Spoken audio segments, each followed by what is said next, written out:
Hello दोस्तों, आओ करें तैयारी में आपका स्वागत है। दोस्तों, आज की जो हमारी वीडियो होने वाली है इसमें हम एमपीपीएससी प्रीलिम्स 2024 के लिए टेस्ट पेपर देखने वाले हैं और हम चेतन इंस्टीट्यूट के टेस्ट को देख रहे हैं। इसी क्रम में आज जो हमारा टेस्ट होने वाला है वो है चेतन इंस्टीट्यूट का टेस्ट 9। टेस्ट 9 को आज हम डिस्कस करेंगे। दोस्तों, ये टेस्ट 9 जो है ये यूनिट 5 से संबंधित है। यूनिट 5 में क्या है? यूनिट 5 में जो टॉपिक कवर होगा वो होगा भारत एवं मध्य प्रदेश राज्य की संवैधानिक व्यवस्था। तो ये जो है यूनिट 5 जो है इसमें है भारत एवं मध्य प्रदेश की संवैधानिक व्यवस्था, जिसमें आज जो हम टेस्ट 9 देखने वाले हैं इसमें जो 100 क्वेश्चन देखेंगे, ये 100 क्वेश्चन जो होंगे वो भारत की संविधान सभा होगी, संघीय कार्यपालिका होगी, राष्ट्रपति, संसद, सर्वोच्च न्यायालय, न्यायिक व्यवस्था, संवैधानिक संशोधन और जो मौलिक अधिकार है, नागरिकता है, कर्तव्य है, डीपीएसपी है, ये सभी जो टॉपिक्स हैं इसमें कवर होंगे। इन सभी से रिलेटेड जो है वो 100 क्वेश्चन होंगे। तो आप पूरा टेस्ट देखिएगा, टेस्ट डेफिनेटली आपको हेल्प करेगा। और अगर आपको वीडियोस पसंद आएगी तो प्लीज़ आप मेरे चैनल को सब्सक्राइब करिएगा, मेरे वीडियोस को लाइक करिएगा और ज़्यादा से ज़्यादा अपने फ्रेंड्स लोगों में शेयर करिएगा। तो चलिए फिर हम प्रश्नों को देखना स्टार्ट करते हैं। इसका क्वेश्चन फर्स्ट है, निम्नलिखित में से कौन सा एक मौलिक कर्तव्य नहीं है? तो यहाँ पे बताना है कौन सा जो है वो मौलिक कर्तव्य नहीं है। तो देखिए, थोड़ा सा मौलिक कर्तव्य का डिटेल देख लेते हैं। मौलिक कर्तव्य जो हमारे संविधान में, मूल संविधान में नहीं था, इसको हमारे संविधान में जो है वो स्वर्ण सिंह समिति की सिफारिश पे जोड़ा गया। तो ध्यान रखिएगा, जो स्वर्ण सिंह समिति है, तो स्वर्ण सिंह समिति की सिफारिश पे इसको हमारे संविधान में जोड़ा गया और हुआ उसके लिए 42वां संविधान संशोधन 1976। और इसमें संविधान में एक नया भाग जोड़ा गया, भाग 4 का और अनुच्छेद 51 का। तो अनुच्छेद 51 का के तहत जो है मौलिक कर्तव्य जोड़े गए। टोटल जो है 10 मौलिक कर्तव्य जोड़े गए थे।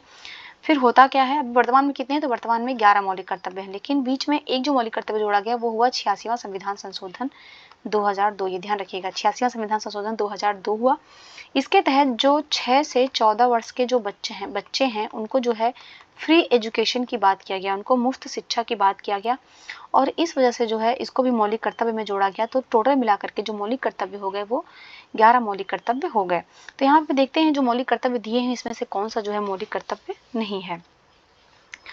तो यहाँ पे देखिए, प्राकृतिक वातावरण की रक्षा एवं संवर्धन करना, ये बिल्कुल मौलिक कर्तव्य है। राष्ट्रगान का सम्मान करना, ये भी मौलिक कर्तव्य है।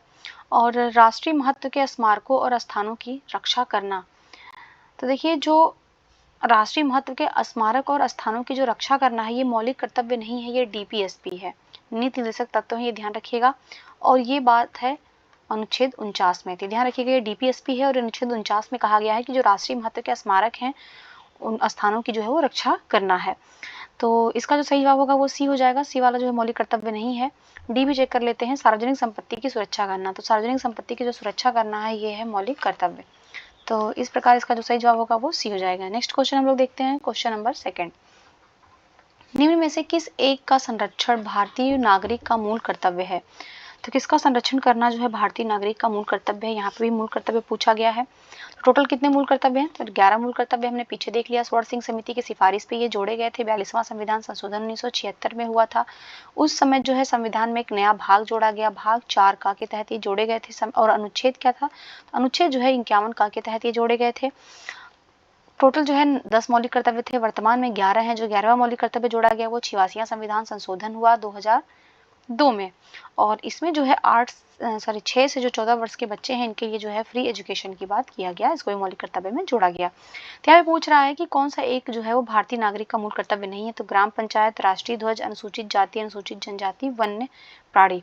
तो यहाँ पे पूछ रहा है कौन सा एक जो है मौलिक कर्तव्य है। तो यहाँ पे देखिए जो वन्य प्राणी की बात किया गया है, तो वन्य प्राणी जो है ये मौलिक कर्तव्य है। इसमें वन्य जीवों का संरक्षण शामिल है मौलिक कर्तव्य में। तो इसका जो सही जवाब होगा वो डी हो जाएगा। ग्राम पंचायत, देखिए ग्राम पंचायत की बात किया गया है, अनुच्छेद 40, ये हमारा जो है डीपीएसपी के तहत आता है। और राष्ट्रीय ध्वज की बात इसलिए नहीं है क्योंकि जो राष्ट्रीय ध्वज का उल्लेख तो किया गया है परंतु उसका आदर करने की बात किया गया है। तो ये इस वजह से इसका जो सही जवाब होगा वो डी हो जाएगा, वन्य प्राणी। नेक्स्ट हम लोग देखते हैं क्वेश्चन नंबर 3। भारतीय संविधान द्वारा प्रदत्त नागरिकों के मूल कर्तव्यों में निम्नलिखित में से क्या है? तो यहाँ पे बताना है कौन सा जो है मौलिक कर्तव्य है। तो पहला है मिश्रित संस्कृति की समृद्ध विरासत की रक्षा। सेकंड है सामाजिक अन्याय से कमजोर वर्गों की रक्षा। थर्ड है वैज्ञानिक मनोदशा और खोज की भावना का विकास। फोर्थ है व्यक्तिक और सामूहिक कार्यकलापों के सभी क्षेत्रों में उत्कृष्टता के लिए प्रयत्न। तो देखिए यहाँ पे जो है जो सामाजिक अन्याय से जो कमजोर वर्गों की रक्षा है, ये जो कमजोर वर्गों की रक्षा करने की बात किया गया है ये मौलिक कर्तव्य नहीं है, ध्यान रखिएगा। ये मौलिक कर्तव्य नहीं है, तो सेकंड वाला गलत हो जाएगा। इसका जो सही जवाब होगा 1, 3, 4 होगा।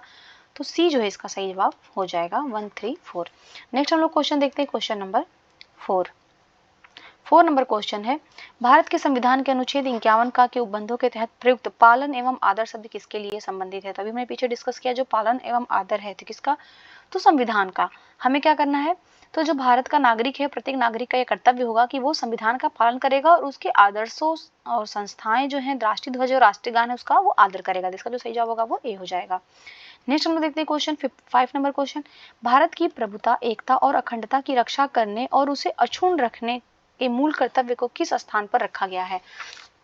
तो ये जो भारत की प्रभुता हो गया, एकता, अखंडता, इसकी रक्षा करना, उसको अक्षुण्ण रखना, ये किस नंबर का मौलिक कर्तव्य है, तो ये तीसरे नंबर का मौलिक कर्तव्य। इसका जो सही जवाब होगा वो डी हो जाएगा, तीसरे नंबर का मौलिक कर्तव्य है। चौथे नंबर का मौलिक कर्तव्य क्या है, तो देश की रक्षा करना और आहवान किए जाने पर जो है राष्ट्र की सेवा करना। तो इसी प्रकार आप देखेंगे 11 मौलिक कर्तव्य हैं, तो उसमें से जो थर्ड नंबर का मौलिक कर्तव्य है वो भारत की प्रभुता, एकता, अखंडता की रक्षा करना, उसे अक्षुण्ण रखना जो है वो भारतीयों का जो है मौलिक कर्तव्य होगा। नेक्स्ट हम लोग क्वेश्चन देखते हैं, क्वेश्चन नंबर 6 नंबर क्वेश्चन है, मूल कर्तव्यों का उल्लेख संविधान में कब किया गया। तो जो मूल कर्तव्य है इनका उल्लेख संविधान में कब किया गया है, तो इनका जो उल्लेख किया गया है अभी हमने पीछे देखा 42वां संविधान संशोधन होता है 1976 में स्वर्ण सिंह समिति की सिफारिश पे। तो इसका जो सही जवाब होगा वो सी हो जाएगा, 42वां संविधान संशोधन। नेक्स्ट क्वेश्चन 7 नंबर क्वेश्चन, निम्नलिखित कथनों में से कौन से भारतीय नागरिकों के मूल कर्तव्यों के विषय में सही है। तो यहाँ पे बताना है जो फंडामेंटल ड्यूटीज है उसके संबंध में कौन सा कथन जो है वो सही है। पहला, इन कर्तव्यों को प्रवर्तित करने के लिए एक विधायी प्रक्रिया दी हुई है। तो कह रहा है एक विधायी प्रक्रिया की बात कर रहा है कि इन मौलिक कर्तव्यों को लागू करने के लिए जो एक विधायी प्रक्रिया की व्यवस्था है और ये विधिक कर्तव्यों के साथ परस्पर संबंधित है। तो देखिए यहाँ पे ये जो दोनों ही स्टेटमेंट हैं ये तो गलत है, ना तो एक सही होगा ना ही दो सही होगा, तो इसका जो सही जवाब होगा वो डी हो जाएगा। दोस्तों ये जो मौलिक कर्तव्य होते हैं ना ये नैतिक रूप से बाध्य होते हैं, इनको जो है प्रवर्तित करने के लिए कोई विधायी प्रक्रिया की व्यवस्था नहीं दिया गया है और ये विधिक कर्तव्यों के साथ परस्पर संबंधित नहीं होते हैं, ऐसी कोई बात नहीं कही गई है। तो इस वजह से जो है इसका जो सही जवाब होगा वो डी हो जाएगा, ना ही एक सही है ना ही दो सही है। नेक्स्ट क्वेश्चन 8 नंबर क्वेश्चन, भारतीय संविधान के अंतर्गत धन का केंद्रीकरण किसका उल्लंघन करता है। देखिए जो धन का केंद्रीकरण है किसका उल्लंघन करेगा, समता का अधिकार है, राज्य की नीति निर्देशक तत्व है, स्वतंत्रता का अधिकार है, कल्याण की अवधारणा है। तो इसका जो सही जवाब होगा वो बी हो जाएगा, राज्य की नीति निर्देशक तत्व का उल्लंघन करता है। देखिए राज्य का जो नीति निर्देशक तत्व है इसका जो अनुच्छेद 39 है, जो अनुच्छेद 39 है, तो अनुच्छेद 39 के तहत कहा गया है समान न्याय एवं निःशुल्क कानूनी सहायता की बात करता है। तो ध्यान रखिएगा, समान न्याय एवं निःशुल्क कानूनी सहायता, तो निःशुल्क कानूनी सहायता की बात करता है और इसी के तहत जो धन का केंद्रीकरण होगा इसका जो है ये उल्लंघन करेगा। तो इसलिए इसका जो सही जवाब होगा वो बी हो जाएगा। देखिए जो नीति निर्देशक तत्व हैं ये हमारे संविधान में कहाँ से लिए गए हैं, तो ध्यान रखिएगा हमारे संविधान में इनको जो लिया गया है वो आयरलैंड के संविधान से लिया गया है, आयरलैंड के संविधान से लिया गया है। और आयरलैंड ने कहाँ के संविधान से लिया है, तो आयरलैंड ने जो है इसको स्पेन के संविधान से ग्रहण किया है। और ये हमारे संविधान में कहाँ पे है, तो ये संविधान के भाग 4 में है और अनुच्छेद जो है वो 36 से लेकर के 51 तक जो है नीति निर्देशक तत्वों की बात किया गया है। तो ये भी कुछ इंपॉर्टेंट फैक्ट्स हैं जो आपको ध्यान रखना है। चलिए नेक्स्ट हम लोग क्वेश्चन देखते हैं, क्वेश्चन नंबर 9। क्वेश्चन नंबर 9 है कि भारतीय संविधान के भाग 4 में दिए गए निर्देशित सिद्धांतों में से कौन से सूचीबद्ध हैं। तो अभी हमने पीछे डिस्कस किया भाग 4 में जो है नीति निर्देशक तत्व दिए हुए हैं और ये अनुच्छेद 36 से लेकर अनुच्छेद 51 तक जो इनका वर्णन है इसको हमने जो है वो आयरलैंड के संविधान से ग्रहण किया है। तो यहाँ पे पूछ रहा है कौन से हैं, तो समान कार्य के लिए समान वेतन, बिल्कुल समान कार्य के लिए समान वेतन की बात किया गया, कहाँ पे किया गया है, तो इसकी बात किया गया है आर्टिकल 39 के तहत। समान नागरिक संहिता की बात किया गया, तो समान नागरिक संहिता की बात कहाँ पे किया गया, तो अनुच्छेद जो है 44 के अंतर्गत किया गया है। और प्राथमिक स्तर पर मातृभाषा में शिक्षा, देखिए जो प्राथमिक स्तर पर मातृभाषा में शिक्षा देने की बात किया गया है वो 350 कम दिया गया है और छोटे परिवार का मापदंड ऐसा कुछ दिया नहीं हुआ है। तो यहाँ पे पूछ रहा है कि कौन सा जो है सूचीबद्ध है, तो यहाँ पे हम देख रहे हैं केवल 1 और 2 जो है वो हमारे डीपीएससी में सूचीबद्ध है। प्राथमिक स्तर पर मातृभाषा में शिक्षा ये अनुच्छेद 350 का के तहत दिया गया है। तो यहाँ पे 3 और 4 नहीं होगा, सिर्फ 1 और 2 होगा। तो इसका जो सही जवाब होगा वो बी हो जाएगा, इसका सही जवाब। नेक्स्ट हम लोग क्वेश्चन देखते हैं, क्वेश्चन नंबर 10। निम्नलिखित राज्यों के नीति निर्देशक सिद्धांतों के विषयों की पहचान करना। तो यहाँ पे बताना है कौन से जो है नीति निर्देशक सिद्धांत हैं। तो मद्य निषेध है, फैक्ट्री एवं खानों में बाल श्रम निषेध है, बेगार अथवा बालाश्रम निषेध है, अस्पृश्यता निषेध है। देखिए जो मद्य निषेध है इसकी बात किया गया है अनुच्छेद 47 के अंतर्गत, अनुच्छेद 47 के अंतर्गत किया गया है। तो ये तो डीपीएसपी है, क्योंकि जो हमारा डीपीएसपी है ये अनुच्छेद 36 से लेके 51 तक बात करता है। तो इसका जो सही जवाब होगा वो एक इसका सही जवाब हो जाएगा। और भी चेक कर लीजिए, फैक्ट्री एवं खानों में जो बाल श्रम का निषेध, जो बाल श्रम का निषेध है ये है अनुच्छेद 24 के तहत। ध्यान रखिएगा ये अनुच्छेद जो है वो 24 के तहत है बाल श्रम का निषेध। और बेगार अथवा जो बालाश्रम का निषेध है ये है अनुच्छेद 23। तो ये शोषण के विरुद्ध अधिकार है। और अस्पृश्यता का निषेध कहाँ पे हमारे है, तो ये हमारे जो है मौलिक कर्तव्य में है अनुच्छेद 17 के तहत। तो हम यहाँ पे देख रहे हैं 2, 3, 4 ये हमारे क्या है, तो ये हमारे फंडामेंटल राइट हैं, ये हमारे मूल अधिकार हैं।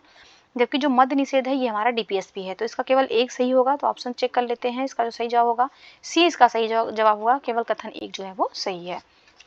नेक्स्ट हम लोग क्वेश्चन देखते हैं, क्वेश्चन नंबर 11 नंबर क्वेश्चन है, राष्ट्रीय विधिक सेवा प्राधिकरण के संबंध में निम्नलिखित कथनों पर विचार करना है और बताना है कौन से कथन जो है वो सही है। राष्ट्रीय विधिक सेवा प्राधिकरण, तो देखिए इसका उद्देश्य जो है वो अवसरों के आधार पर समाज के कमजोर वर्गों को निःशुल्क एवं सक्षम विधिक सेवाएं उपलब्ध कराना है।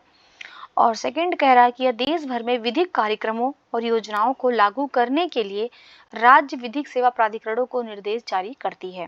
तो देखिए यहाँ पे ये दोनों ही जो है बिल्कुल करेक्ट है। इसका सही जवाब जो होगा वो हो जाएगा सी इसका सही जवाब। कथन 1 और 2 दोनों ही सही है, क्योंकि देखिए जो राज्य नीति निर्देशक तत्व हैं उनके तहत अनुच्छेद 39 में कहा गया है कि राष्ट्रीय विधिक सेवा प्राधिकरण जो है वो जो समाज के कमजोर वर्ग हैं, अभी हमने पीछे देखा था, समान न्याय और उनको निःशुल्क जो विधिक सहायता उपलब्ध कराई जाएगी।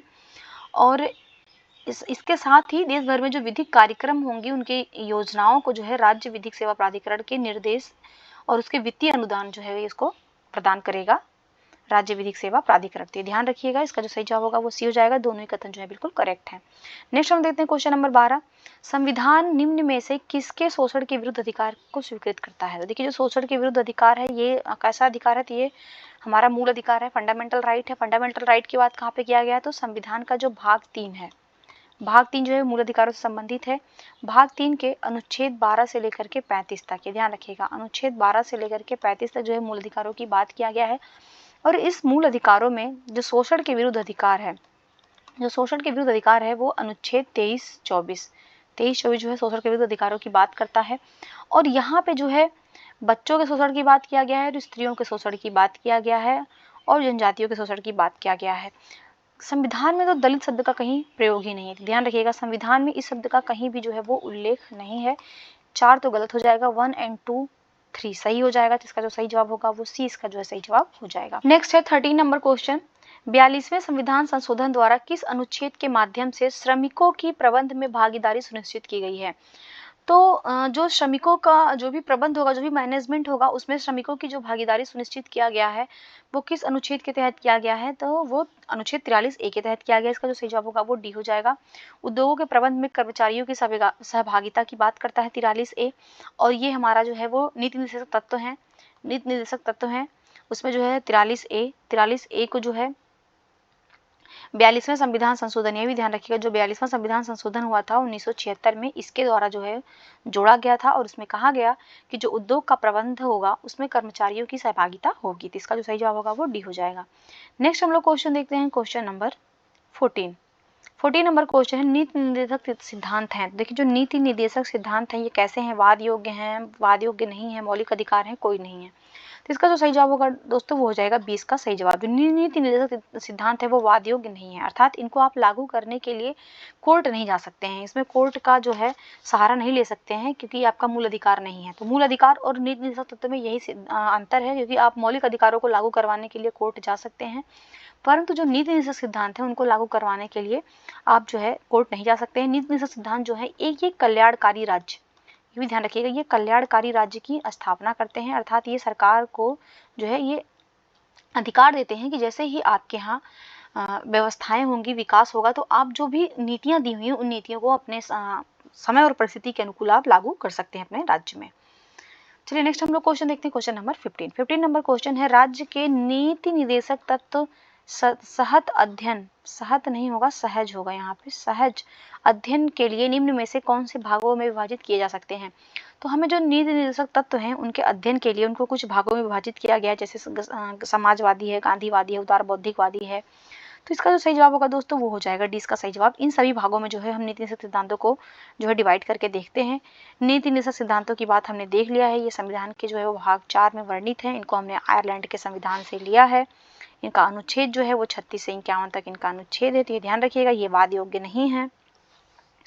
नेक्स्ट हम लोग क्वेश्चन देखते हैं, क्वेश्चन नंबर 16 नंबर क्वेश्चन है, राज्य के नीति निर्देशक सिद्धांतों को भारतीय संविधान में शामिल किए जाने का उद्देश्य क्या है। तो किन उद्देश्यों की वजह से जो है वो डीपीएसपी को संविधान में शामिल किया गया था। तो इसमें देखिए सामाजिक और आर्थिक प्रजातंत्र को स्थापित करना इसका जो उद्देश्य है, तो इसका जो सही जवाब होगा वो डी, इसका सही जवाब हो जाएगा। कि जो इनका जो मेन उद्देश्य था कि मतलब जो देश है या राज्य है, राज्य को जो है कल्याणकारी राज्य बनाना, कल्याणकारी राज्य बनने में सहायता प्रदान करना। तो बेसिकली इसका जो उद्देश्य है कि सामाजिक और आर्थिक प्रजातंत्र को स्थापित करना डीपीएसपी का उद्देश्य है।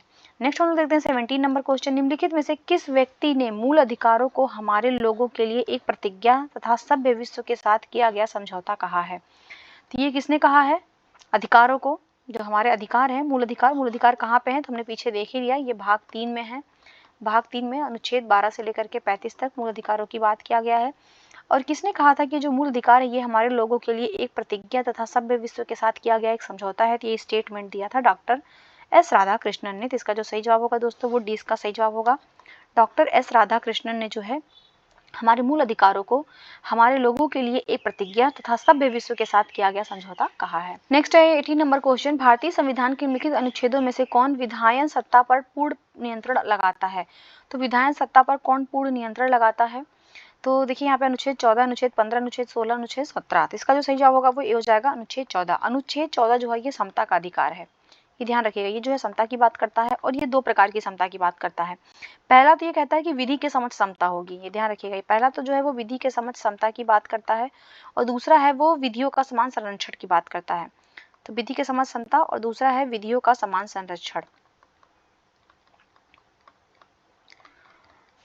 तो व्यक्ति जो है वो चाहे नागरिक हो और चाहे विदेशी हो, सब पर ये अधिकार लागू होता है। तो विधायन सत्ता पर पूर्ण नियंत्रण लगाने की बात कौन करता है, तो अनुच्छेद 14 करता है। इसका जो सही जवाब होगा वो ए हो जाएगा। नेक्स्ट हम लोग क्वेश्चन देखते हैं, क्वेश्चन नंबर 19, विधि का नियम या कानून का अधिराज का मतलब क्या है। यहाँ पे ये पूछा जा रहा है जो हमारा रूल ऑफ लॉ है, तो जो रूल ऑफ लॉ है उसकी बात ये कर रहा है कि विधि का नियम या कानून का अधिराज का मतलब क्या है। तो इसका मतलब ये है कि सभी के लिए एक कानून और सभी के लिए एक न्यायतंत्र। इसका जो सही जवाब होगा वो ये हो जाएगा। रूल ऑफ लॉ का मतलब है सभी के लिए एक कानून और सभी के लिए एक न्यायतंत्र। और ये जो रूल ऑफ लॉ है इसकी बात कहाँ पे किया गया है, इसकी बात जो संविधान में आर्टिकल 14 है, आर्टिकल 14 जो समता का अधिकार है इसके तहत जो है वो किया गया। क्वेश्चन नंबर 20 देखते हैं, कथन ए है, सामाजिक, आर्थिक, राजनीतिक क्षेत्रों में समान अधिकार निर्मित करने के उद्देश्य से राज्य असमान लोगों के लिए भिन्न व्यवहार करता है। तो देखिए यहाँ पे जो है बिल्कुल करेक्ट है ये कथन, क्योंकि जो हमारा राज्य है वो सामाजिक, आर्थिक और राजनीतिक क्षेत्रों में समान अधिकार स्थापित करने के उद्देश्य से जो है थोड़ा सा मतलब जो कमजोर लोग हैं उनके साथ थोड़ा सा अलग व्यवहार किया जाता है, अर्थात उनको रिजर्वेशन की दिया जाता है, उनको रिजर्वेशन की बात किया जाता है। सेकंड है कि समान लोगों में विधि समान होगी और समान रूप से प्रशासित की जाएगी, ये भी बिल्कुल करेक्ट है।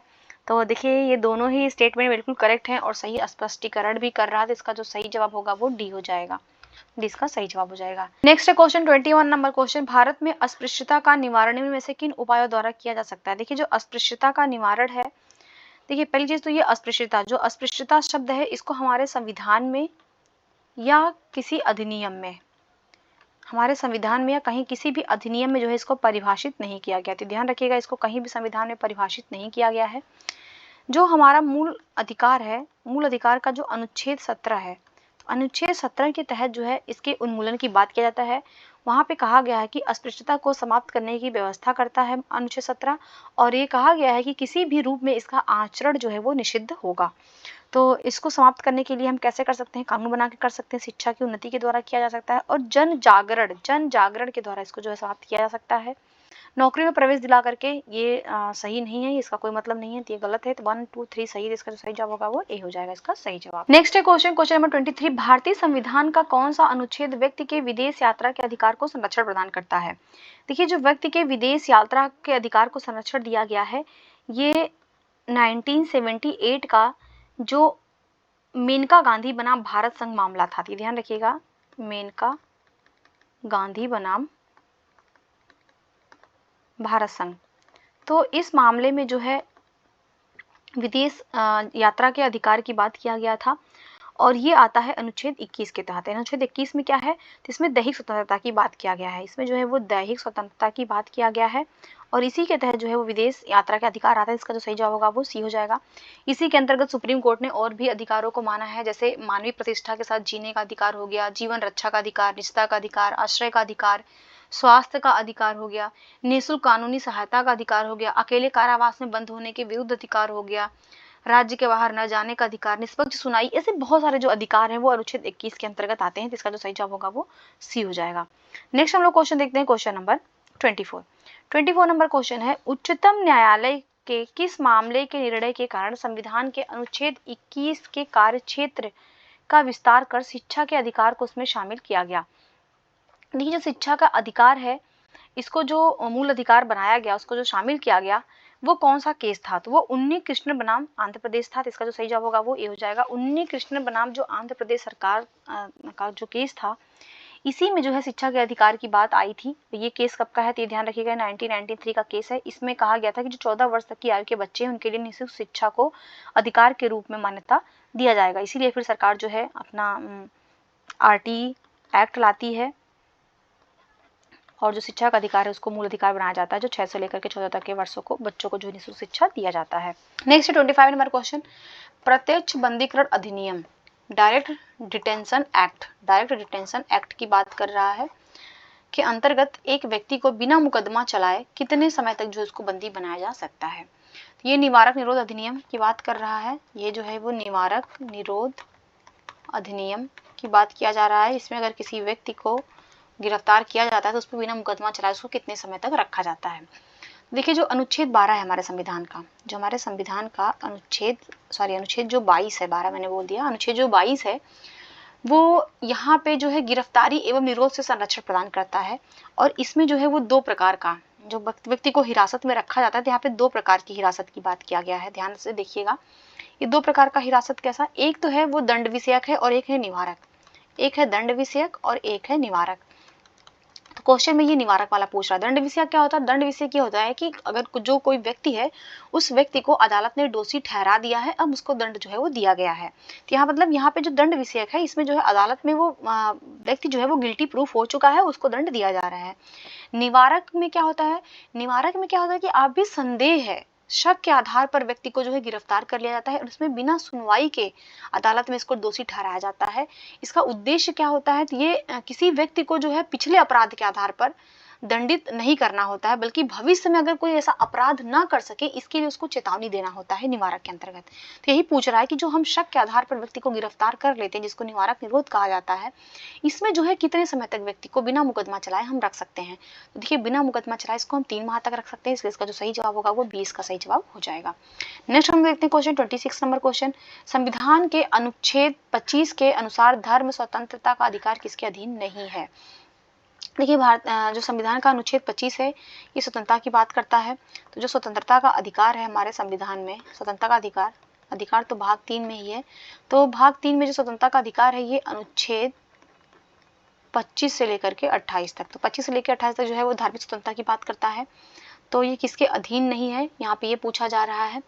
तो ध्यान रखिएगा कि सार्वजनिक व्यवस्था के अधीन है, स्वास्थ्य के अधीन है, सदाचार के अधीन है, परंतु ये मानववाद के अधीन नहीं है। इसलिए इसका जो सही जवाब होगा वो डी हो जाएगा इसका सही जवाब। नेक्स्ट हम लोग क्वेश्चन देखते हैं 27 नंबर क्वेश्चन, निम्नलिखित कथनों में से कौन सा कथन जो है वो सही नहीं है? यहाँ पे बताना है कौन सा कथन जो है वो सही नहीं है।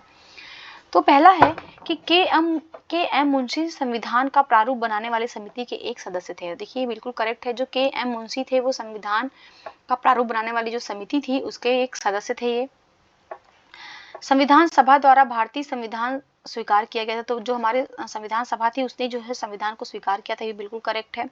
और थर्ड है बलवंत राय मेहता समिति की रिपोर्ट 1957 के द्वारा पंचायती राज की संस्तुति की गई थी। तो ये बिल्कुल करेक्ट है। हमारी जो पंचायती राज व्यवस्था है इसकी संस्तुति किसने किया था? तो बलवंत राय मेहता समिति ने किया था 1957 में। और फोर्थ है इसमें कि संविधान के अंतर्गत मूल अधिकारों को संरक्षक भारत का राष्ट्रपति है। देखिए इसमें जो मूल अधिकारों का संरक्षक है वो भारत का राष्ट्रपति नहीं है, बल्कि कौन है? तो हमारा ये सुप्रीम कोर्ट है। ये जो है मूल अधिकारों का संरक्षण है, जो अनुच्छेद 32 है हमारा। देखिएगा जो संविधान के अंदर जो अनुच्छेद 32 है, इसके तहत अगर हमारे मूल अधिकारों का हनन हो रहा था, हम डायरेक्ट जो है सुप्रीम कोर्ट जाते हैं। तो यहाँ पे जो है इसका संरक्षक राष्ट्रपति को नहीं बनाया गया, सुप्रीम कोर्ट को बनाया गया। तो ये सही नहीं, इसलिए इसका जो सही जवाब होगा डी हो जाएगा। नेक्स्ट हम लोग क्वेश्चन देखते हैं, क्वेश्चन नंबर 28 नंबर क्वेश्चन देखते हैं हम लोग। 28 नंबर क्वेश्चन है, निम्नलिखित में से कौन सा जो है सुमेलित नहीं है? तो बंदी प्रत्यक्षीकरण है, परमादेश है, प्रतिषेध अधिकार परीक्षा। यहाँ पे कुछ रिट्स दी हुई हैं और जो है उन रिट्स का जो अर्थ होता है, शाब्दिक अर्थ है, वो दिया हुआ है।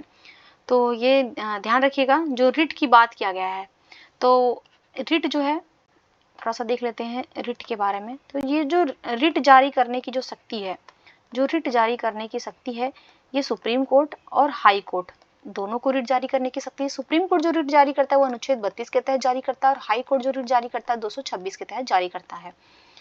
और यहाँ पे टोटल जो है वो 5 प्रकार की रिट होती हैं जो जारी किया जाता है। तो इसमें जो बंदी प्रत्यक्षीकरण है, बंदी प्रत्यक्षीकरण जिसको हैवियस कार्पस कहा जाता है, इसका अर्थ होता है to have the body of. To have the body of मतलब कि शरीर को प्रस्तुत किया जाती है। ध्यान रखिएगा, शरीर को प्रस्तुत किया जाए। हिंदी में अगर देखें तो शरीर को प्रस्तुत किया जाए, ये इसका अर्थ होता है बंदी प्रत्यक्षीकरण का। परमादेश का मतलब क्या होता है? परमादेश को जो है मैंडमस कहा जाता है। मैंडमस का मतलब होता है वी कमांड। वी कमांड मतलब हम आदेश देते हैं, हम आदेश देते हैं। और थर्ड है प्रतिषेध। प्रतिषेध जिसको जो है प्रोहिबिशन कहा जाता है। प्रोहिबिशन कहा जाता है, इसका अर्थ होता है टू बी सर्टिफाइड। तो ध्यान रखिएगा, इसका जो अर्थ होता है प्रतिषेध का, ये टू बी सर्टिफाइड नहीं होता है। प्रतिषेध का अर्थ क्या होता है? तो प्रतिषेध का अर्थ होता है रोकना, किसी भी चीज को रोकना। ये ध्यान रखिएगा, इसका अर्थ जो होता है वो रोकना होता है, प्रोविजन करना, रोक लगा देना। जो टू बी सर्टिफाइड होता है ना, टू बी सर्टिफाइड जो होता है ये होता है उत्प्रेषण का। जो हमारी एक रिट है उत्प्रेषण, जिसको जो है सर्सियरी कहा जाता है, इसका होता है टू बी सर्टिफाइड अर्थात प्रमाणित होना। ध्यान रखिएगा, ना कि ये प्रतिषेध का होता है। तो यही सही नहीं, इसका जो सही जवाब होगा वो सी हो जाएगा। डी को भी हम लोग चेक कर लेते हैं। अधिकार परीक्षा को वारंटो, इसको इंग्लिश में को वारंटो कहा जाता है, और इसका अर्थ होता है बाई व्हाट अथॉरिटी, मतलब कि प्राधिकृत या वारंट। ये ध्यान रखिएगा, प्राधिकृत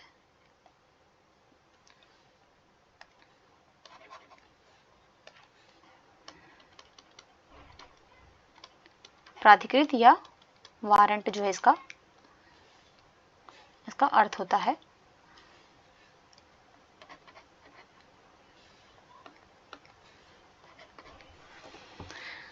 तो इस प्रकार इसका जो सही जवाब होगा सी इसका सही जवाब हो जाएगा। नेक्स्ट हम देखते हैं क्वेश्चन 29 नंबर क्वेश्चन।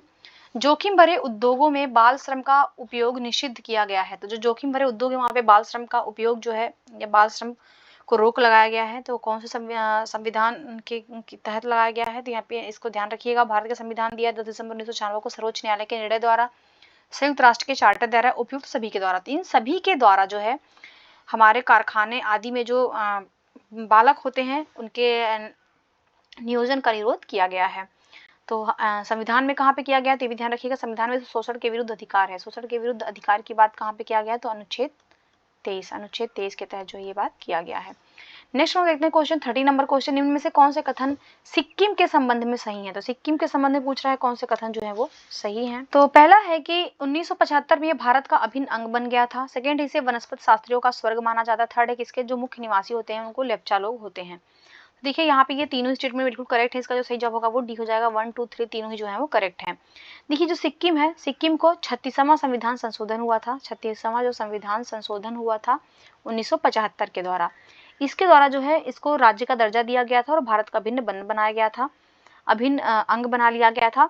और जो सिक्किम है इसको वनस्पति शास्त्रियों का स्वर्ग भी कहा जाता है। यहाँ के जो मुख्य निवासी होते हैं जैसे लेप्चा हो गए, भूटिया हो गए, नेपाली हो गए, ये सभी जो है यहाँ के मुख्य निवासी हैं। तो यहाँ पे तीनों स्टेटमेंट बिल्कुल करेक्ट है। Next question 31 number question. अनुसूचित जाति और अनुसूचित जनजाति के संयुक्त राष्ट्रीय आयोग को किस संशोधन के अंतर्गत दो अलग निकायों में बांटा गया? देखिए जो पहले SC ST आयोग था वो एक ही था। बाद में पूछ रहा है कि कौन सा जो संशोधन किया गया उसके तहत जो है ये 2 अलग-अलग आयोग बना दिए गए। तो वो हुआ था 89वां संविधान संशोधन, इसका जो सही जवाब होगा वो सी हो जाएगा। 89वां संविधान संशोधन हुआ था 2003 में और इसके तहत जो है 2 अलग-अलग आयोग बना दिए गए थे। पहला बना दिया गया कि अनुच्छेद 338 के तहत और एक है अनुच्छेद 338 का के तहत। ध्यान रखिएगा, अनुच्छेद 338 जो है वो राष्ट्रीय अनुसूचित जाति आयोग है और जो 338 का है वो राष्ट्रीय अनुसूचित जनजाति आयोग की बात करता है। तो इस प्रकार इसका जो सही जवाब होगा वो सी हो जाएगा, 89वां संविधान संशोधन। नेक्स्ट हम लोग देखते हैं क्वेश्चन नंबर 32 नंबर, निम्नलिखित में से किस संविधान अधिनियम को लघु संविधान कहा गया है?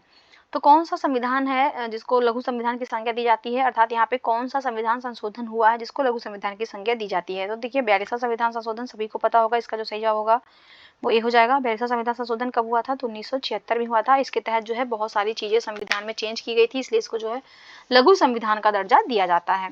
Next question 33 number question, Bharat के उच्चतम न्यायालय सुप्रीम कोर्ट के न्यायाधीश की आयु ऐसे प्राधिकारी द्वारा और ऐसे रीति से अवधारित की जाएगी जिसका संसद जो है वो विधि बनाकर उपबंध करे।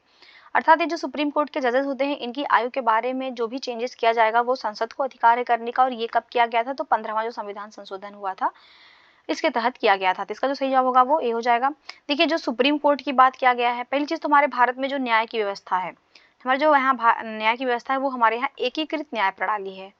एकीकृत जो है वो न्याय प्रणाली भारत में है और यहाँ पे जो है एकीकृत न्याय प्रणाली का मतलब सबसे ऊपर जो है सुप्रीम कोर्ट होगा, फिर हाई कोर्ट होगा, फिर जो है जो सबऑर्डिनेट कोर्ट होंगे। तो यहाँ पे जो सुप्रीम कोर्ट है, सुप्रीम कोर्ट सबसे उच्चतम न्याय व्यवस्था है और इसका जो उद्घाटन किया गया था सुप्रीम कोर्ट का, ये इंपॉर्टेंट है, ये 28 जनवरी 1950 को किया गया था। भारत शासन जो अधिनियम था, जो भारत शासन अधिनियम था 1935, इसके तहत जो है सुप्रीम कोर्ट की स्थापना किया गया था। प्रारंभ में सुप्रीम कोर्ट में कितने थे? तो प्रारंभ में इसमें जो जज थे, प्रारंभ में जो जज थे वो टोटल 1+8 थे। एक मुख्य न्यायाधीश था और 8 अन्य न्यायाधीश थे। वर्तमान में कितने हैं? तो वर्तमान में जो है इसमें 34 जजेस हैं। इस समय जो मुख्य चीफ जस्टिस ऑफ इंडिया कौन है ये आप मुझे कमेंट बॉक्स में बताइएगा, इस समय कौन है चीफ जस्टिस ऑफ इंडिया। और सुप्रीम कोर्ट की बात संविधान में कहाँ पे किया गया है इसको भी देख लेते हैं। तो संविधान का भाग 5 है, ये ध्यान रखिएगा, जो भाग 5 है इसमें जो अनुच्छेद 124 से लेकर के अनुच्छेद 147 तक जो है वो सुप्रीम कोर्ट की बात किया गया है। नेक्स्ट हम लोग क्वेश्चन देखते हैं, क्वेश्चन नंबर 34 नंबर क्वेश्चन है कि भारतीय रियासतों के शासकों के विशेष अधिकारों और जो उनकी प्रिवी पर्सों की समाप्ति वो कब हुई थी? तो जो भारतीय रियासत के जो शासक थे उनके जो विशेष अधिकार उनको मिले होते थे और जो उनका प्रिवी पर्स होता था उसको कब समाप्त किया था? तो उसको जो समाप्त किया गया था 1971 में किया गया था। इसका जो सही जवाब होगा वो डी हो जाएगा। 1971 में 26वां संविधान संशोधन होता है। ध्यान रखिएगा, 26वां जो है वो संविधान संशोधन होता है और इसी के तहत जो है देशी राज्यों के जो शासक थे उनके जो विशेष अधिकार थे, जो उनके प्रिवी पर्स था, उसको समाप्त किया गया है। नेक्स्ट हम लोग क्वेश्चन देखते हैं, क्वेश्चन नंबर 35 नंबर क्वेश्चन है कि निम्न कथनों पर विचार करना है, बताना है कौन से कथन जो है वो सही है। पहला है कि भारत के संविधान में संशोधन केवल लोकसभा में एक विधेयक की पूर्व स्थापना द्वारा ही प्रारंभ किया जा सकता है। सेकंड है, यदि ऐसा संशोधन संविधान के संघीय चरित्र में परिवर्तन की मांग करता है तो संशोधन का अनुसमर्थन भारत के सभी राज्यों के विधानमंडल द्वारा किया जाना भी आवश्यक है। देखिए यहाँ पे संविधान संशोधन की बात हो रहा है। संविधान संशोधन की बात, ये जो क्वेश्चन है वो संविधान संशोधन के लिए पूछा जा रहा है और जो संविधान संशोधन की व्यवस्था हमारे संविधान में किया गया है वो भाग 20 के तहत इसकी व्यवस्था किया गया है और अनुच्छेद जो है वो 368। तो 368 जो है संविधान संशोधन की बात करता है और संविधान संशोधन जो होता है वो 3 प्रकार का होता है। तो ध्यान रखिएगा, ये 3 प्रकार का होता है। पहला जो होता है वो साधारण बहुमत से होता है, दूसरा जो होता है वो विशेष बहुमत से होता है और तीसरा जो होता है वो विशेष बहुमत के साथ साथ, इसमें जो विशेष बहुमत होती है इसके साथ साथ जो है वो आधे से अधिक जो राज्य की होती है उनकी आधे से अधिक जो राज्यों की विधानमंडल होती है उनकी भी संस्तुति आवश्यक होता है। तो 50% प्लस जो है वो जो राज्य का विधानमंडल होता है उनकी भी संस्तुति चाहिए होता है। तो ये 3 प्रकार का जो है वो संशोधन होता है और यहाँ पे जो संशोधन की बात किया गया है, संशोधन विधेयक जो होता है वो देखिए क्वेश्चन में कह रहा है कि केवल लोकसभा में प्रस्तुत होगा, तो ये गलत है। केवल लोकसभा में नहीं, बल्कि ये किसी भी सदन से प्रारंभ होगा, ये ध्यान रखिएगा, किसी भी सदन में। तो इसको जो है किसी भी सदन में प्रस्तुत किया जा सकता है या पुरस्थापित किया जा सकता है, तो इसलिए ये गलत हो गया। और सेकंड कह रहा है कि ऐसा संशोधन जो संविधान के संघीय चरित्र में है उसमें जो है सभी राज्यों, तो सभी राज्यों का नहीं, अगर कोई संशोधन जो है वो संघीय चरित्र से संबंधित है तो यहाँ पे विशेष बहुमत के साथ साथ जो है वो 50% जो है वो राज्यों की विधानमंडलों का अनुसमर्थन आवश्यक है, ना कि सभी राज्यों का। तो ये भी गलत हो गया। यहाँ पे दोनों ही स्टेटमेंट बिल्कुल करेक्ट गलत हो गए। इसका जो सही जवाब होगा वो डी हो जाएगा। इनमें से कोई भी कथन जो है वो सही नहीं है। नेक्स्ट हम लोग देखते हैं 36 नंबर क्वेश्चन। 36 नंबर क्वेश्चन है, निम्न विधेयकों में से किस एक का भारतीय संसद के दोनों सदनों द्वारा अलग अलग विशेष बहुमत से पारित होना आवश्यक है? तो किसका जो है भारतीय संसद के दोनों सदनों के द्वारा अलग अलग पारित होना आवश्यक है? तो देखिए, साधारण विधेयक का बिल्कुल नहीं, धन विधेयक का नहीं, धन विधेयक तो केवल लोकसभा में आता है, वित्त विधेयक नहीं। तो इसका जो सही जवाब होगा वो डी हो जाएगा, संविधान संशोधन विधेयक। तो जो संविधान संशोधन विधेयक है इसको जो है संसद के जो दोनों सदन है उनमें विशेष बहुमत से पारित होना आवश्यक है, संविधान संशोधन विधेयक को। नेक्स्ट हम लोग देखते हैं question 37 number question. 37 number question है कि संविधान में संशोधन की पहल की जा सकती है। तो संविधान में संशोधन की पहल अभी हमने पीछे डिस्कस किया, केवल लोकसभा में बिल्कुल नहीं। हमने पीछे देखा ना, कभी किसी भी सदन में इसका जो है प्रारंभ किया जा सकता है। तो केवल राज्यसभा में, केवल राजधानी संसद या किसी भी सदन, इसका जो सही जवाब होगा डी हो जाएगा, संसद के किसी भी सदन में जो है वो संविधान संशोधन की पहल प्रारंभ हो सकती है। नेक्स्ट हम लोग क्वेश्चन देखते हैं, क्वेश्चन नंबर 38। यह किसने कहा कि न्यायिक सक्रियतावाद को न्यायिक जोखिमवाद नहीं होना चाहिए? तो न्यायिक जो सक्रियतावाद है उसको न्यायिक जोखिमवाद नहीं होना चाहिए। तो इसका ये जो स्टेटमेंट दिया है वो न्यायमूर्ति एएस आनंद ने दिया है, जिसका जो सही जवाब होगा वो बी हो जाएगा। न्यायमूर्ति एएस आनंद ने कहा है कि जो न्यायिक सक्रियतावाद है वो न्यायिक जोखिमवाद नहीं होना चाहिए। नेक्स्ट हम लोग देखते हैं क्वेश्चन 39 नंबर क्वेश्चन। संविधान के अंतर्गत उच्चतम न्यायालय से विधि के प्रश्न पर राय लेने का अधिकार किसको अधिकार है? देखिए, जो उच्चतम न्यायालय यानी जो सुप्रीम कोर्ट है, सुप्रीम कोर्ट से जो परामर्श लेने की शक्ति है वो किसको है? तो वो अधिकार तो राष्ट्रपति को है। तो इसका जो सही जवाब होगा वो बी हो जाएगा, राष्ट्रपति को है। और अनुच्छेद कितने के तहत, तो ये भी ध्यान रखिएगा, इसका अनुच्छेद भी इंपॉर्टेंट है। तो अनुच्छेद जो है 143 के तहत जो है राष्ट्रपति सुप्रीम कोर्ट से सलाह लेता है, परंतु राष्ट्रपति बाध्य नहीं है उस सलाह को मानने के लिए। नेक्स्ट हम लोग क्वेश्चन देखते हैं 40 नंबर क्वेश्चन। न्यायिक पुनरावलोकन प्रचलित है। न्यायिक पुनरावलोकन जो है जुडिशियल रिव्यू, ये कहाँ पे प्रचलित है? तो ये देखिए, ये भारत और यूएसए दोनों में प्रचलित है। इसका जो सही जवाब होगा वो डी हो जाएगा, भारत और यूएसए दोनों में ही प्रचलित है। इसमें होता क्या है, जो भारतीय संविधान का अनुच्छेद 13 है, हमारा जो आर्टिकल 13 है, आर्टिकल 13 कहता है कि ये न्यायिक पुनरावलोकन का प्रावधान करता है। यानी कि जो संसद है अगर वो कोई भी कानून बना रही है तो ये न्यायपालिका जो है उसको चेक करेगी कि कहीं वो जो है हमारे मूल अधिकारों या संविधान के अनुरूप है या नहीं, संविधानों का कहीं उल्लंघन तो नहीं हो रहा है। इसी शक्ति को जो है न्यायिक पुनरावलोकन की शक्ति कहा गया है। नेक्स्ट है 41 नंबर क्वेश्चन। भारतीय संविधान के निम्नलिखित अनुच्छेदों में से कौन सर्वोच्च न्यायालय द्वारा संविधान का अनुलंघनीय मौलिक ढांचा घोषित किया गया है? तो अनुलंघनीय मौलिक ढांचा घोषित किया गया है। तो यहाँ पे देखिए, अनुच्छेद 32 और अनुच्छेद 26, ये दोनों जो है, ये अनुच्छेद 32 जो है सुप्रीम कोर्ट, अनुच्छेद 26 जो है 226 जो है ये हाई कोर्ट में, ये जो इनकी रिट अधिकारिता की बात करता है, इनके जो है रिट अधिकारिता की बात किया गया है। और जो अनुच्छेद 227 है ये जो है जो उच्च न्यायालय है उसके अधीनस्थ न्यायालय पर अधिक्षण की शक्ति प्रदर्शित करता है। तो ये तीनों ही जो अनुच्छेद हैं वो सर्वोच्च न्यायालय द्वारा अपने विभिन्न निर्णयों में अनुलंघनीय मौलिक ढांचा घोषित करते हैं। तो इसलिए इसका जो सही जवाब होगा 1 2 3 सही होगा, तो ये इसका सही जवाब हो जाएगा।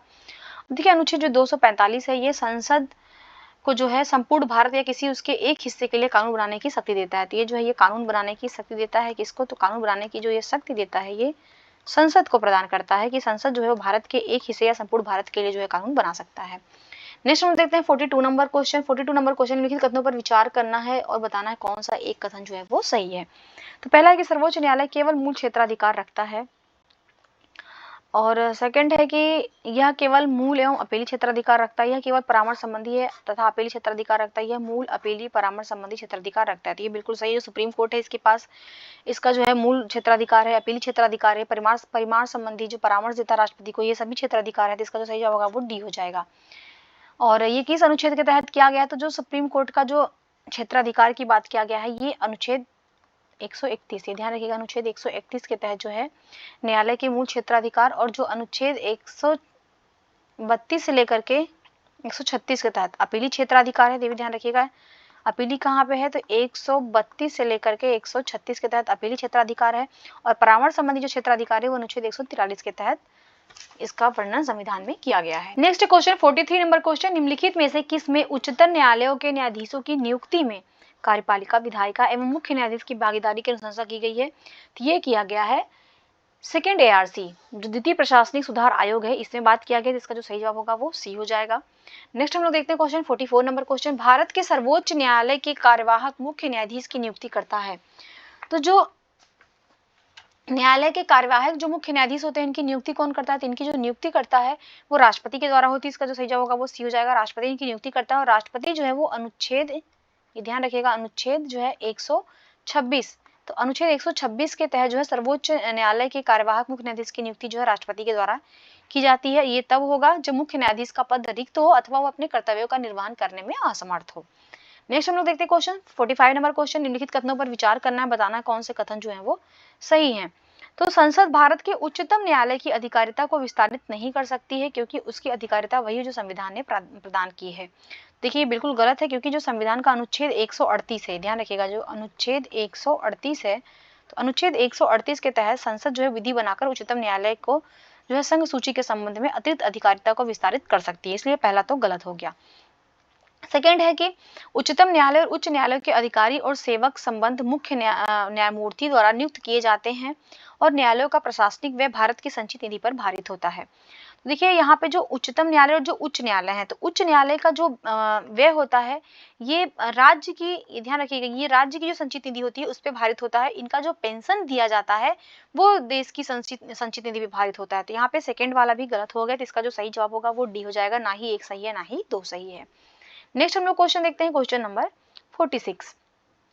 46 नंबर क्वेश्चन है, सर्वोच्च न्यायालय का न्यायाधीश अपना पद त्याग कर सकता है पत्र लिखकर। तो जो सर्वोच्च न्यायालय का न्यायाधीश है अपना पद किसे त्याग सकता है? तो ये राष्ट्रपति को त्याग पत्र दे सकता है। इसका जो सही जवाब होगा वो भी हो जाएगा। नेक्स्ट हम देखते हैं क्वेश्चन 47 नंबर क्वेश्चन, भारत में उच्चतम न्यायालय का उद्घाटन किस तिथि को हुआ था? तभी मैंने पीछे डिस्कस किया था, जो उच्चतम न्यायालय का उद्घाटन भारत में हुआ था वो 28 जनवरी 1950 को हुआ था। इसका सही जवाब जो है वो बी हो जाएगा। 28 जनवरी 1950 को हुआ था, और इसकी जो स्थापना किया था भारतीय संविधान में वो अनुच्छेद 124 के तहत किया गया था। ध्यान रखिएगा, आर्टिकल जो है सुप्रीम कोर्ट का अनुच्छेद 124 है। 124 से लेकर के अनुच्छेद 147 तक जो है सुप्रीम कोर्ट से संबंधित प्रावधान दिए हुए हैं, और संविधान के ये भाग 5 से संबंधित है। नेक्स्ट हम लोग क्वेश्चन देखते हैं, क्वेश्चन नंबर 48, भारत को एक संविधान देने का प्रस्ताव संविधान सभा द्वारा पारित किया गया था। तो संविधान सभा ने कब ये प्रस्ताव पारित किया था कि भारत को जो है एक संविधान प्राप्त होगा? तो ये 22 जनवरी 1947 को पारित किया गया था। इसका जो सही जवाब होगा वो भी हो जाएगा। और उद्देश्य प्रस्ताव संविधान में कब पेश हुआ था? तो भी ध्यान रखिएगा, उद्देश्य प्रस्ताव जो संविधान में पेश किया गया था वो 13 दिसंबर 1946 को किया गया था। और किसने पेश किया था? तो जवाहरलाल नेहरू ने जो है इसको प्रस्तुत किया था। नेक्स्ट देखते हैं हम लोग 49 नंबर क्वेश्चन, अपनी राष्ट्रवादी प्रतिक्रिया में भारतीय संविधान के निर्माताओं ने अल्पसंख्यकों के हितों तथा भावनाओं के महत्व को कम करके आंका है। ये कथन किसका है? ये कथन जो है ये आइवर जेनिंग्स का। इसका जो सही जवाब होगा वो डी हो जाएगा। आइवर जेनिंग्स का स्टेटमेंट है कि अपनी राष्ट्रवादी प्रतिक्रिया में जो भारतीय संविधान के निर्माताओं ने अल्पसंख्यकों के हितों तथा उनकी भावनाओं के महत्व को जो है कम करके आंका है। ये आइवर जेनिंग्स ऐसा कहते हैं। नेक्स्ट हम देखते हैं 50 नंबर क्वेश्चन, भारत में न्यायिक पुनरीक्षण की संकल्पना निम्नलिखित देशों के संविधान से ली गई है। तो भारत में जो न्यायिक पुनरीक्षण की संकल्पना है ये किस देश से लिया गया है? तो ये लिया गया है भारत में जो जुडिशियल रिव्यू का कॉन्सेप्ट है संयुक्त राज्य अमेरिका से। इसका सही जवाब जो है वो बी हो जाएगा। नेक्स्ट क्वेश्चन 51 नंबर क्वेश्चन, निम्नलिखित में से कौन भारतीय संविधान के अंतर्गत सुमेलित नहीं है? तो कौन जो है वो सुमेलित नहीं है? तो यहाँ पे संविधान के भाग दिए हुए और उनके उनसे संबंधित प्रावधान दिए हुए हैं। तो यहाँ पे देखिए भाग 9 में क्या है? पंचायत की बात ही बिल्कुल सही सुमेलित है। ये जो भाग 9 है संविधान का, ये कब जोड़ा गया था? तो ये भी ध्यान रखिएगा कि जो 73वां संविधान संशोधन हुआ था, जो 73वां संविधान संशोधन हुआ था 1992 में, इसके द्वारा जो है संविधान में एक नया भाग 9 जोड़ा गया था, जहाँ पे पंचायत की व्यवस्था की गई थी। नगर पालिकाएं संविधान में भाग 9 का में है, बिल्कुल ये भी करेक्ट सुमेलित है। और इसको जो है वो 74वें संविधान संशोधन के द्वारा जोड़ा गया था 1992 में। और सहकारी समितियां, देखिए जो सहकारी समिति की व्यवस्था संविधान में वो भाग 9 खा में है, बिल्कुल सही सुमेलित है। और ये जो है 97 संविधान हुआ था, 97वां संविधान संशोधन हुआ था 2011 में। तो इसके तहत जो है सहकारी समितियों को जोड़ा गया था संविधान में। और नेक्स्ट है अधिकरण। अधिकरण देखिए भाग 10 में नहीं, बिल्कुल गलत है। अधिकरण जो है, जो ट्रिब्यूनल है, इसकी बात किया गया संविधान के 14 का में, भाग 14 का में किया गया, ना कि भाग 10 में, इसलिए सही सुमेलित इसका जो सही जवाब होगा वो डी हो जाएगा। नेक्स्ट है 52 नंबर क्वेश्चन, भारत की संप्रभुता के संबंध में कौन सा कथन जो है वो सही है, और बताना है कौन सा जो है सही कथन है। यहाँ पे दो कथन दिए हुए हैं। पहला है कि भारत जो है राष्ट्रमंडल का सदस्य, बिल्कुल करेक्ट है ये। सेकंड है राष्ट्रमंडल की सदस्यता के कारण भारत की संप्रभुता जो है वो कम हो जाती है। देखिए बिल्कुल गलत है। राष्ट्रमंडल की सदस्यता के संबंध में ऐसा कोई प्रावधान नहीं है कि अगर आप राष्ट्रमंडल के सदस्य बनेंगे तो इससे जो है आपकी स्वतंत्रता और जो है संप्रभुता कोई प्रभावित होगी। तो ये स्टेटमेंट बिल्कुल करेक्ट है, केवल एक से, इसका जो सही जवाब होगा वो ए हो जाएगा इसका सही जवाब। नेक्स्ट हम देखते हैं 53 नंबर क्वेश्चन। 53 नंबर क्वेश्चन है, राज्य हर जगह है, यह अंतराल शायद ही कोई छोड़ता है, यह वक्तव्य किस धारणा की व्याख्या करता है। देखिए राज्य जो है वो हर जगह, यह अंतराल शायद ही कोई छोड़ता है, ये वक्तव्य जो है कल्याणकारी राज्य की बात कर रहे थे, इसका जो सही जवाब है वो ए हो जाएगा।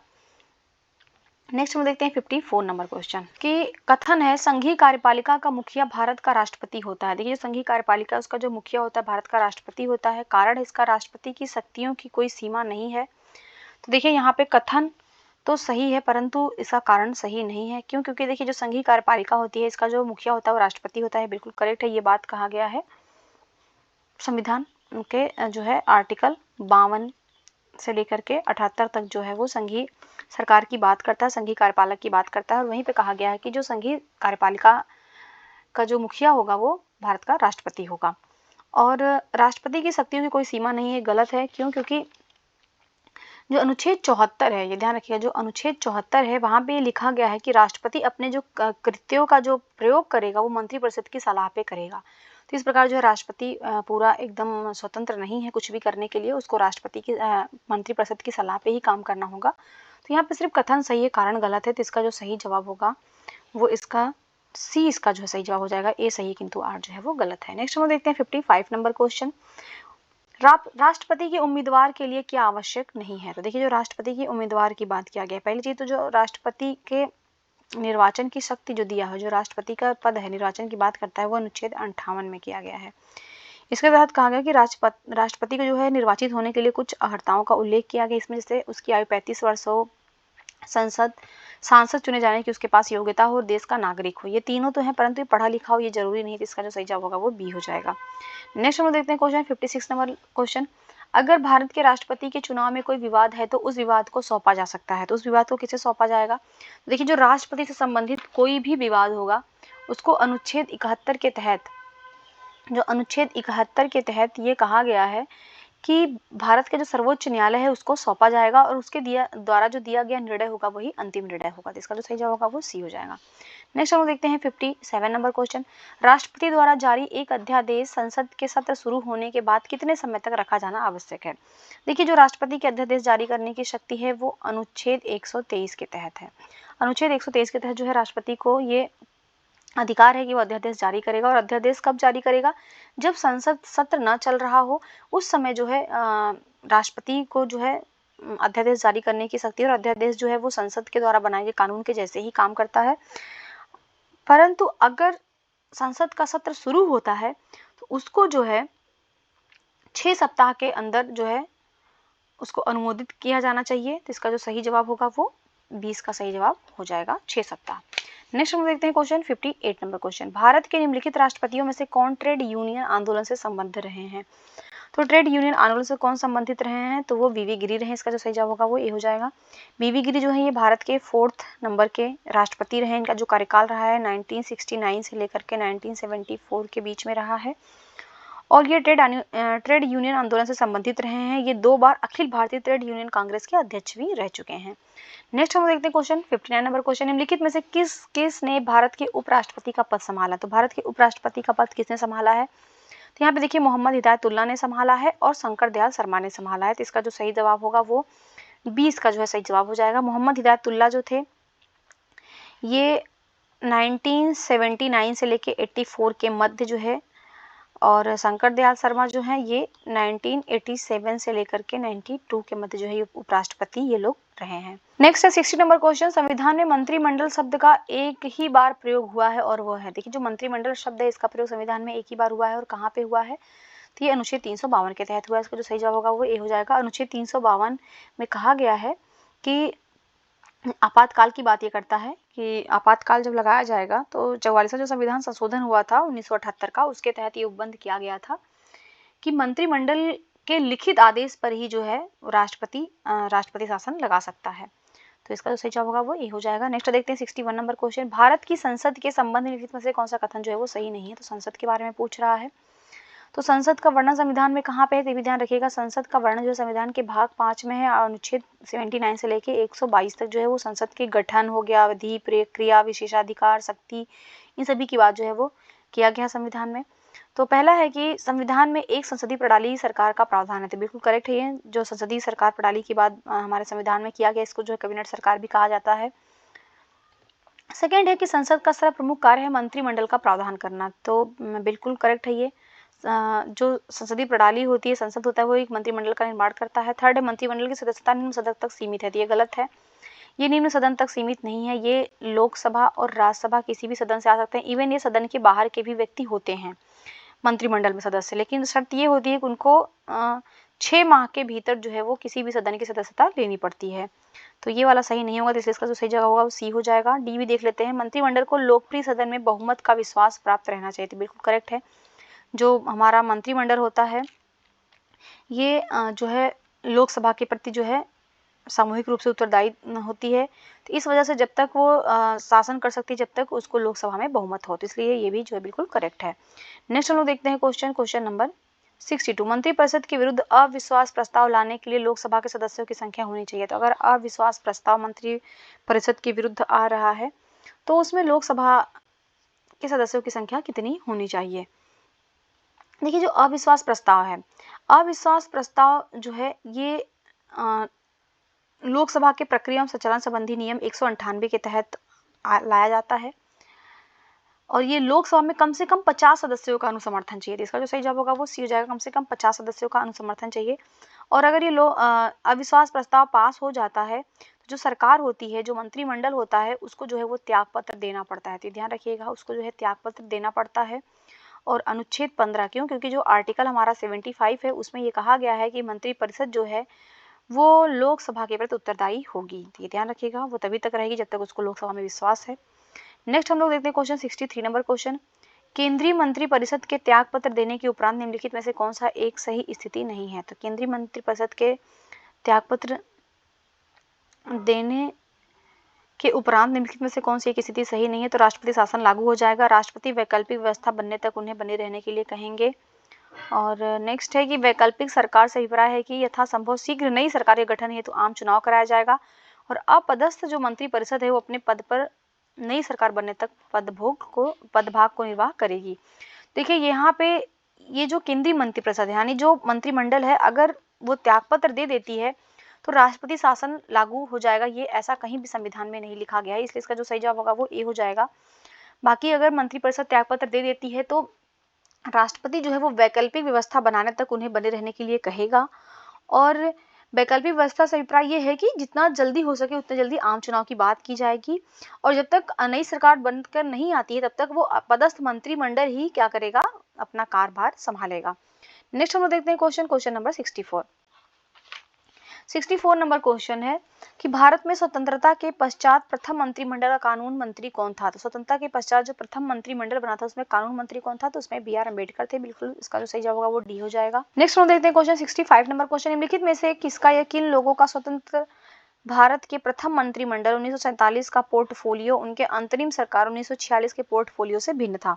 तो किसको जो है 1946 में जो पोर्टफोलियो मिला था और वही सेम पोर्टफोलियो जो है किसको जो है 1947 में नहीं मिला, हमें ये बताना है। तो देखिए, यहाँ पे जो जगजीवन राम है, जगजीवन राम इनको 1946 में भी और 1947 में भी इनको जो है वो श्रम मंत्री बनाया गया था। तो ध्यान रखिएगा, ये जो है वो श्रम मंत्री थे, ये बिल्कुल इनका करेक्ट है।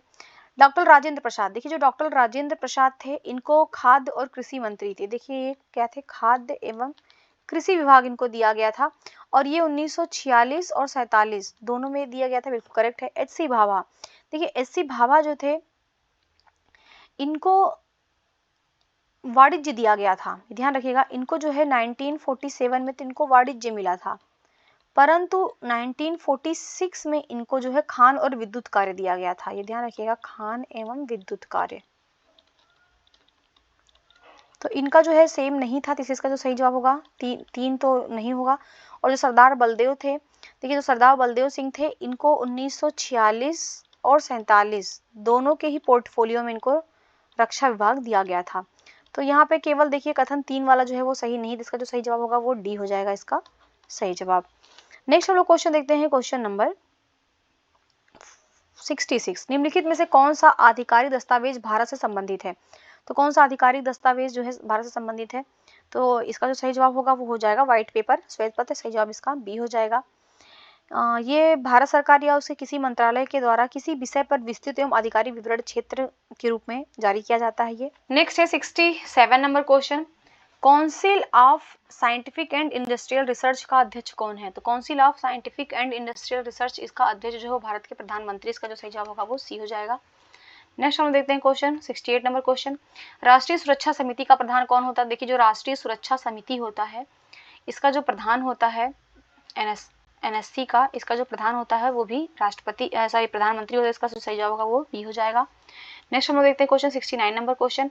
स्वतंत्र भारत में प्रथम बार संसदीय सचिव का पद किस वर्ष सृजित किया गया था? तो पहली बार जो संसदीय सचिव कब बनाया गया था? देखिए जो संसदीय सचिव का पद होता है ये एक उच्च रैंकिंग सरकारी पद होता है ये, और इसमें जो सचिवों की नियुक्ति होती है वो भारत के प्रधानमंत्री करते हैं, और इनको जो है कैबिनेट मंत्रियों के बराबर जो है वो पावर दिया जाता है, और ये प्रधानमंत्री की जो है सहायता करते हैं। और ये पद जो सबसे पहले सृजित किया गया था 1951 में किया गया था। इसके लिए सही जवाब जो होगा ए हो जाएगा। नेक्स्ट हम लोग देखते हैं क्वेश्चन।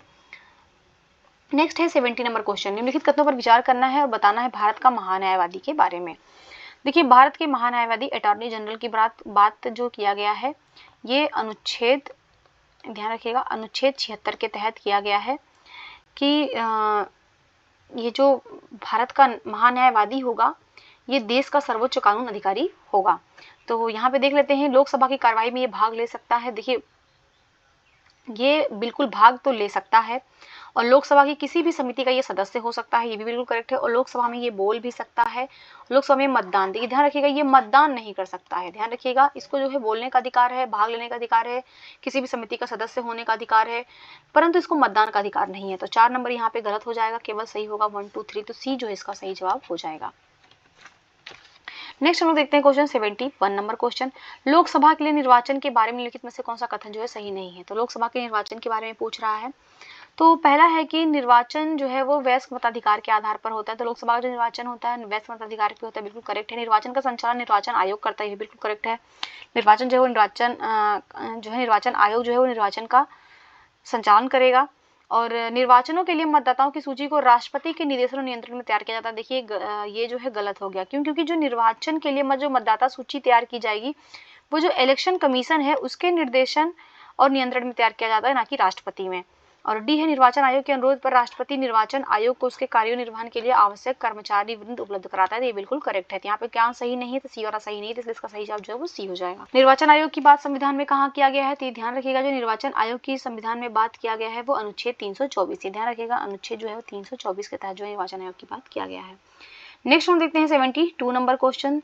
लोकसभा के कम से कम कितने सत्र बुलाए जाते हैं? तो लोकसभा जो है वो एक वर्ष में कम से कम कितनी बार मिलती है?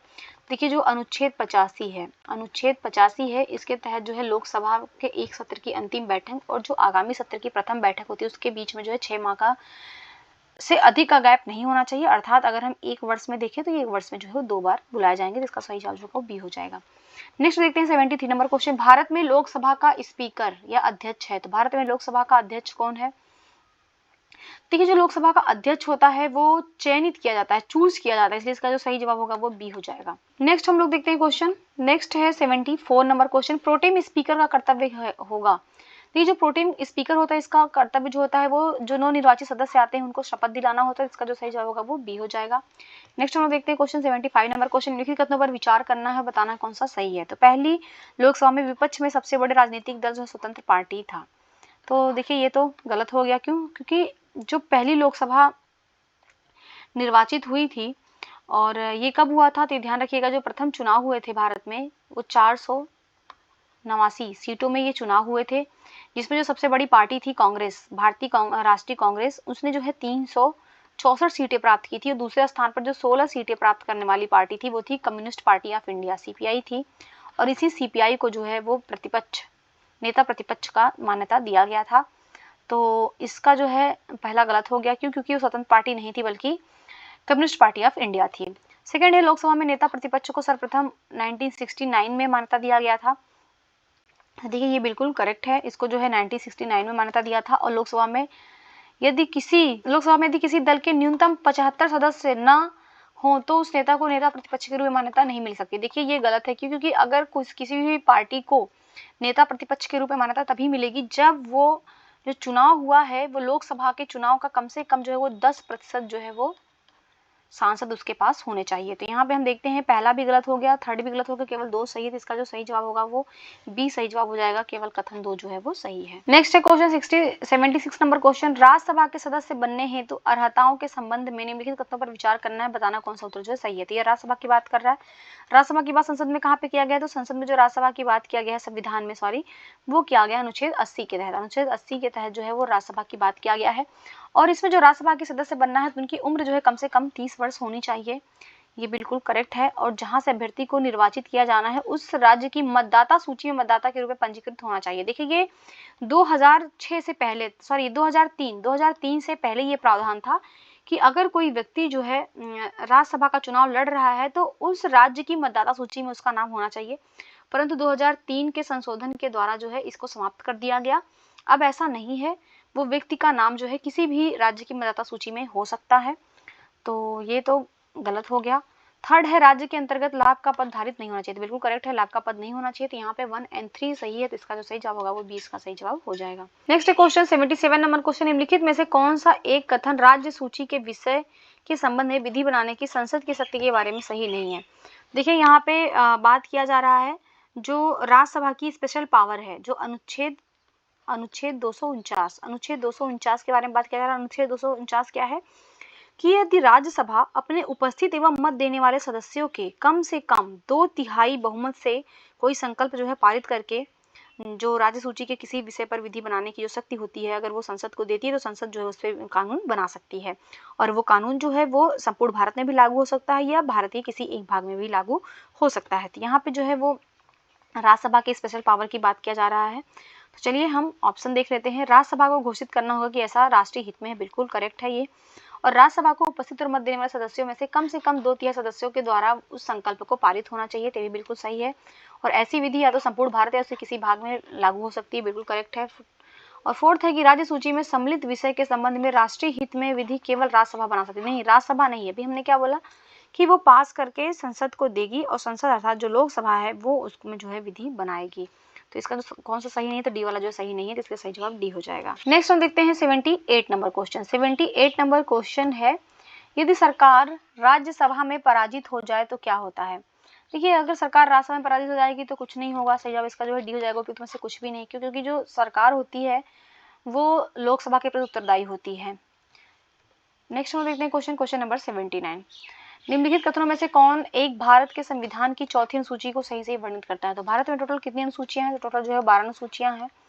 और यहाँ पे पूछा चौथी अनुसूची में क्या है, तो चौथी अनुसूची में दिया हुआ है कि राज्यसभा में स्थानों का आवंटन। इसका जो सही जवाब होगा वो डी हो जाएगा। राज्यसभा में जो है सीटों का जो आवंटन किया गया है वो चौथी अनुसूची में किया गया है। नेक्स्ट हम लोग देखते हैं क्वेश्चन नंबर 80, संघीय क्षेत्रों को प्रतिनिधित्व प्राप्त है। संघीय क्षेत्रों को प्रतिनिधित्व प्राप्त है, तो इसमें जो है संसद के दोनों सदनों में उनको प्रतिनिधित्व प्राप्त है। इसका जो सही जवाब होगा वो सी हो जाएगा। नेक्स्ट है 81 नंबर क्वेश्चन, भारत के राष्ट्रपति के विशेष अभिभाषण के संदर्भ में निम्नलिखित में से कौन सा कथन जो है वो सही है।